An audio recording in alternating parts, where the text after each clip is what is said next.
नमस्कार भक्तों, स्वागत है आप सभी का हमारे चैनल भक्ति महोत्सव में। आज हम आपको भगवान श्री राम के सेवक, उनके भाई श्री लक्ष्मण जी के जीवन के बारे में कुछ रोचक बातें बताएंगे। तो आइए शुरू करते हैं। श्री लक्ष्मण जी की महिमा अपार है। वाल्मीकि रामायण में श्री लक्ष्मण जी भी भगवान विष्णु के ही अंशावतार माने गए हैं, किंतु दूसरे ग्रंथों में इनको भगवान अनंत यानी कि शेषनाग का अवतार बताया गया है। इनके चरित्र से यह स्पष्ट है कि इनका अवतार श्री राम के चरणों में रहकर उनकी सेवा करने के लिए ही हुआ था। यही कारण है कि सभी भाइयों का श्री राम के प्रति प्रेम होते हुए भी देवालयों में श्री राम के साथ लक्ष्मण की ही प्रतिमा स्थापित की जाती है और राम के साथ लक्ष्मण का ही नाम लिया जाता है। भरत शत्रुघ्न तो स्वेच्छा से भी श्री राम से अलग ननिहाल में रह लिए, परंतु श्री लक्ष्मण जी ने अपने जीवन में किसी भी परिस्थिति में श्री राम का साथ नहीं छोड़ा। राम के द्वारा त्याग दिए जाने पर वे तुरंत ही परम धाम सिधार गए। श्री लक्ष्मण जी ब्रह्मचर्य व्रत का पालन करने वाले धीर, वीर, तेजस्वी, पराक्रमी और इंद्रिय विजयी थे। ये बड़े ही सुंदर, सरल, तितिक्षु, निर्भय, निष्कपट, त्यागी, पुरुषार्थी, तपस्वी, सेवक, सत्यव्रती, बुद्धिमान और नीति निपुण थे। श्री राम में आपका अपूर्व प्रेम था। श्री राम के चरणों में रहकर उनकी सेवा करना ही आप अपना मुख्य धर्म और कर्तव्य समझते थे और श्री राम सेवा में अपने आप को भूल जाते थे। जैसे भरत जी का विनय और मधुरता युक्त गंभीर प्रेम अनुपम है, वैसे ही श्री लक्ष्मण जी का वीरता युक्त सेवा मूलक प्रेम भी परम आदर्श है। लड़कपन में भी श्री लक्ष्मण जी सर्वदा श्री राम के साथ ही रहते थे। वाल्मीकि रामायण में लिखा है, शोभा को बढ़ाने वाले श्री लक्ष्मण बाल्यकाल से ही बड़े भाई लोक अभिराम श्री राम में सदा ही स्वाभाविक गाढ़ स्नेह रखते हैं। वे श्री रामचंद्र जी की सेवा और सभी प्रिय कार्य सदा अपने शरीर से ही किया करते हैं। शोभा संपन्न श्री लक्ष्मण भगवान श्री राम के मानो दूसरे प्राण ही है, क्योंकि उनके बिना पुरुषोत्तम श्री रामचंद्र जी को निंद्रा भी नहीं आती थी।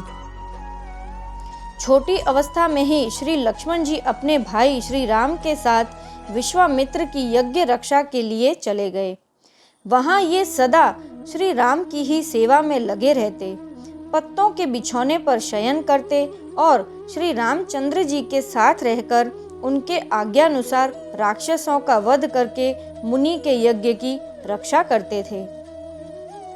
विश्वामित्र के यज्ञ की रक्षा करके दोनों भाई उनके साथ जनकपुर गए। वहां धनुष भंग के बाद सब भाइयों का विवाह संस्कार संपन्न हुआ। सभी अयोध्या को लौटकर आनंद से रहने लगे। भरत शत्रुघ्न ननिहाल चले गए। पीछे से राजा दशरथ की इच्छा और मंत्री वर्ग तथा प्रजा की सम्मति से राम के राज्याभिषेक की तैयारी हुई। यह देखकर लक्ष्मण के आनंद का पार न रहा।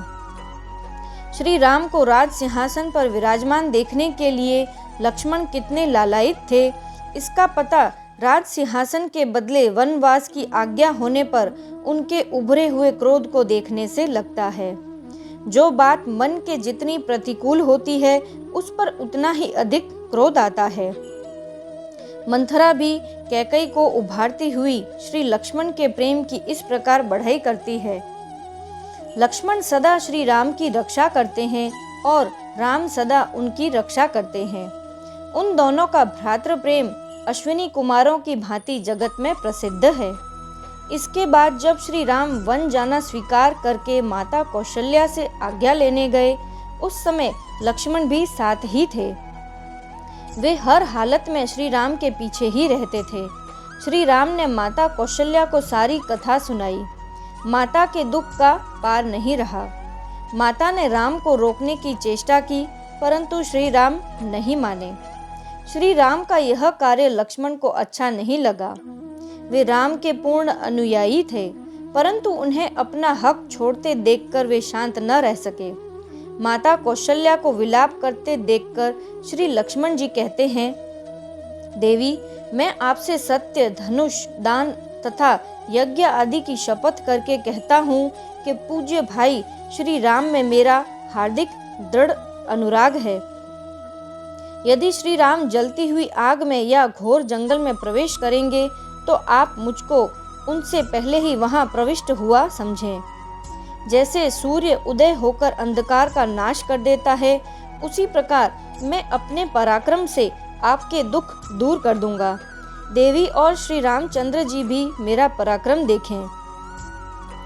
लक्ष्मण ने वीर रस के आवेश में तथा श्री राम जी के प्रेम से विवश होकर और भी बहुत सी साहस भरी बातें कही। माता कौशल्या को समझाने के बाद श्री राम ने लक्ष्मण को सांत्वना देते हुए कहा, लक्ष्मण, मेरे प्रति जो तुम्हारा अत्यंत ही उत्तम प्रेम है उसे मैं जानता हूँ तथा तुम्हारे पराक्रम, धैर्य और दुर्धर्ष तेज से भी मैं अपरिचित नहीं हूँ।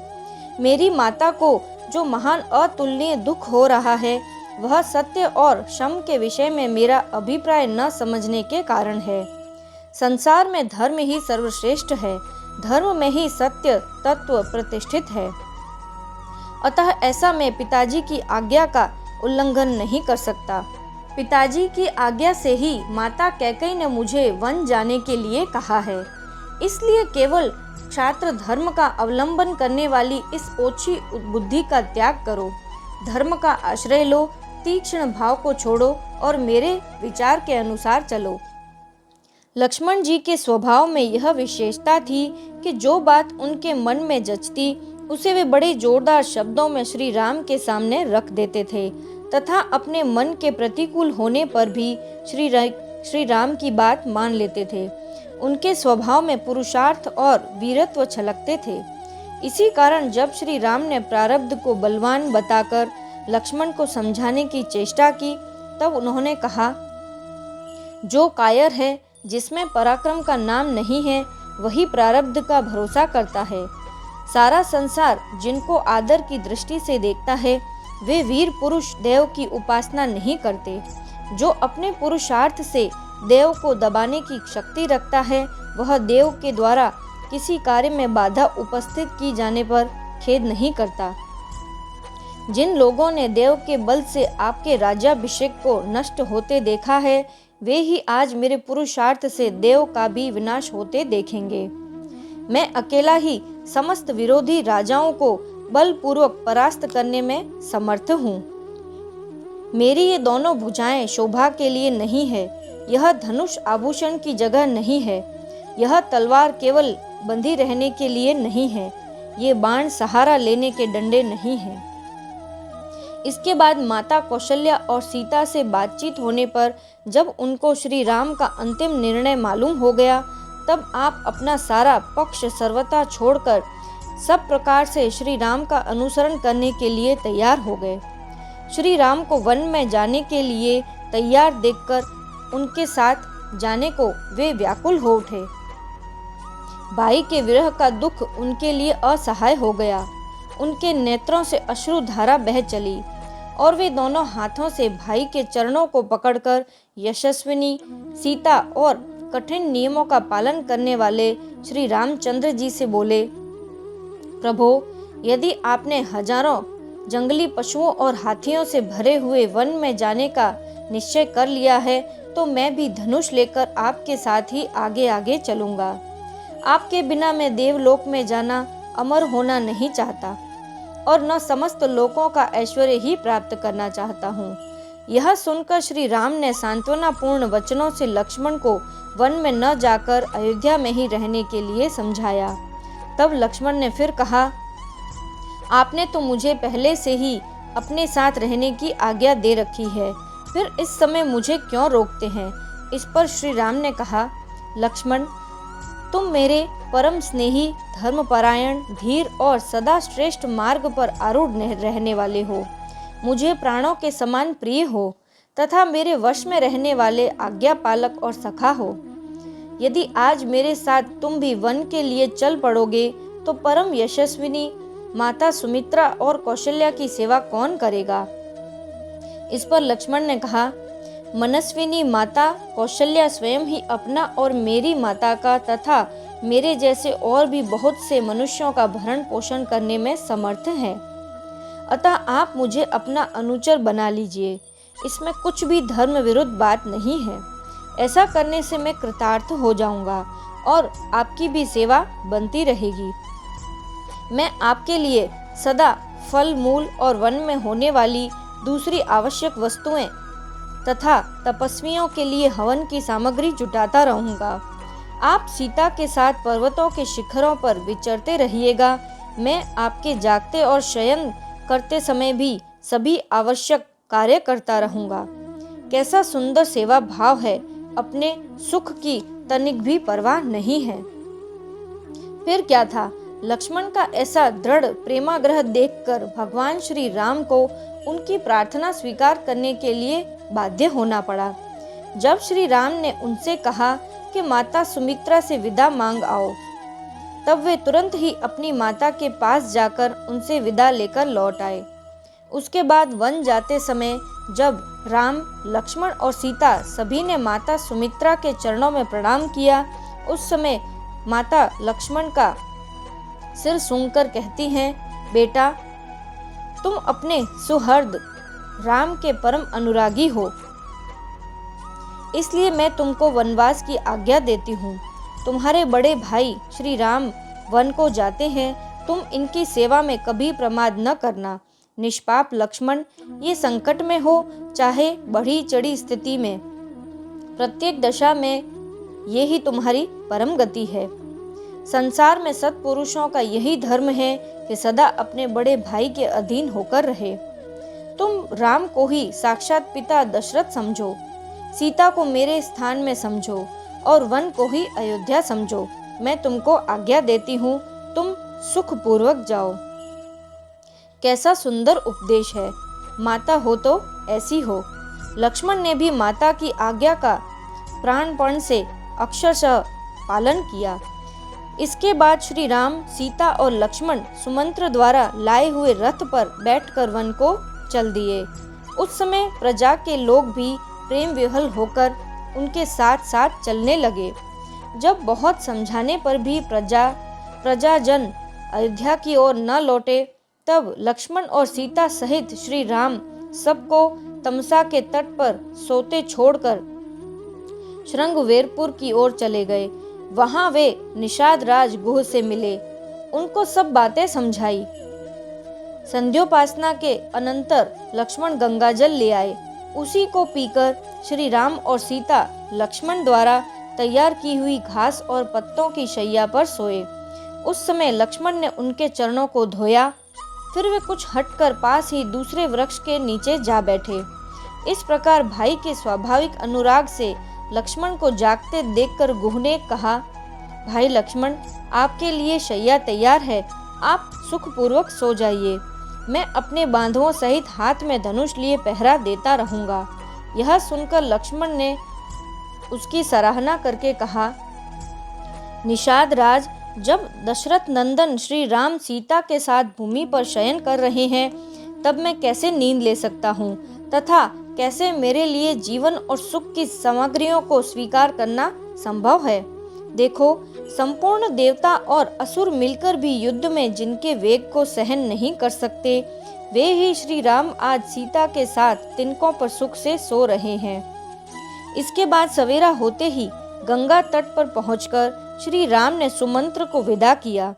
फिर नौका पर बैठकर तीनों गंगा के उस पार गए। वहां से चलकर रात्रि में वरदा नदी के पार एक वृक्ष के नीचे ठहरे। लक्ष्मण ने वहां की भूमि साफ करके कोमल पत्तियां बिछा दी। श्री राम और सीता उस पर बैठ गए। वहां माता पिता के लिए शोक करते हुए श्री राम ने लक्ष्मण से कहा, भाई लक्ष्मण, तुम अयोध्या को लौट जाओ, वहां जाकर माताओं की सेवा करो। सीता के साथ मुझे अकेले ही वन में छोड़ दो। इस पर लक्ष्मण ने बड़े हृदयग्राही वचन कहे, रघुनंदन, आपके बिना न तो सीता जी ही और न मैं ही जल से अलग की हुई मछलियों की भांति मुहूर्त भर भी जी सकते हैं, परंतु इस समय मैं आपको छोड़कर न तो माता सुमित्रा को, न पिता को तथा न भाई शत्रुघ्न को और न ही स्वर्ग को ही देखना चाहता हूँ। उसके बाद सवेरा होने पर वहाँ से चलकर तीनों मुनिवर भरद्वाज से मिले और एक दिन उनके आश्रम में विश्राम किया और दूसरे दिन उनके दिखाए हुए मार्ग से चित्रकूट की ओर चल पड़े। यमुना तट पर पहुंचकर उससे पार उतरने के लिए लक्ष्मण ने एक बेड़ा तैयार किया। उसमें सीता के बैठने के लिए एक सुंदर बेत का सिंहासन बनाया। सीता कुछ लज्जित होकर उस पर बैठ गई। श्री राम सहित लक्ष्मण स्वयं ही उस बेड़े को खेकर यमुना पार ले गए। उस बेड़े से उतरकर आगे आगे लक्ष्मण, पीछे सीता और उनके पीछे दोनों की रक्षा करते हुए श्री राम चले। इस प्रकार जाते जाते वे चित्रकूट पहुँचे। वहाँ मुनिवर वाल्मीकि जी से मिले।